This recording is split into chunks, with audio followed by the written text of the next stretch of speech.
a bit about the Philip Glass.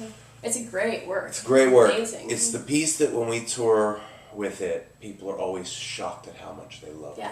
It's always actually the piece on the program when we play it that people are most taken by. Even if we play a great Beethoven quartet or something, so he's written 6 string quartets now. When we first started playing it, this was the last, but he's since written another one. And it's sort of a real, I think people expect minimalism, and sort of cold edges and repeat austere, but it's not. There's a real emotional context to this, and it has a real journey. It's sort of like a bud opening up into a flower. Like things, there are these little cells that just become these incredible tunes. There's actually tunes in this piece, and it really is a journey from of the same thing, of the same moment, and you see it develop and become this incredible butterfly. It's just colorful and then it sort of, he brings it back and he distills it back to this just little moment. I really feel great. like people often they think they know who Philip Glass is, and I think they know everything there is to know about him, and they've already made a snap judgment about how his music is not emotionally involving at all. And I know that every time that I play Glass, people love it, and they're surprised that they love it. And they go into it oftentimes feeling, well, you have people who love Philip Glass and they're coming for that, and then you have people who are like, they're just not sure and they think they're going to hate it, and then they find that there's this other sort of side to Philip Glass that they had no idea about. I think it's important that the musician commit to making it a sort of an emotional work.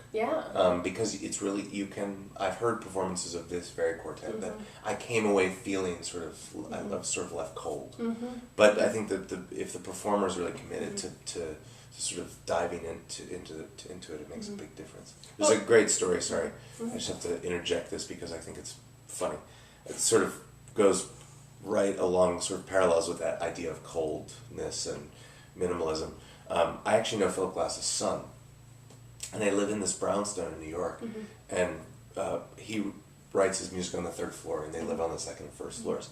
And at one point, I wasn't there, but a friend of mine was. They were there in the morning having breakfast, and Philip Glass was upstairs writing music, and his son goes into the stairwell and goes, "Hey, Dad, I think you wrote that one already." Which I think is great, but... Well, I've been playing Glass's music for years now, and I did a Philip Glass festival in LA this past year, and played for him at a question and answer thing, and it was really cool. And again, I think it's the idea that his music is experiential. And he begs for people to be a part of that experience, and the experience as it happens through time. It has so much to do with Buddhistic beliefs and being in the moment and being present. And I think if the player doesn't commit to that idea of being present and being there for that journey, then how on earth can the audience? And the audience needs a little guidance too from a performer with most of his music. You really need to sort of like show the audience what's about to be developed. Then it works. Totally. If you just play through it, it doesn't work. Yeah, totally. I totally agree. And there are too many people who just play through it thinking that that's all there is. You need to steer. You need to take the audience head and sort of turn them around those corners that can be a little difficult. Yeah. Well, I'm really excited. It's a cool program. Yeah. I'm glad you... Don't give us credit. You guys picked it. Well, I had choices. I had choices, and I just thought that this was going to, it's the first festival, the first big concert of the festival. I thought it was just a really awesome way to open it up with this kind of feel, and I think that people are just going to relate to it in an amazing way. Well, and all the composers on this program there's a thematic element that runs through the program, which is sort of elements of repetition.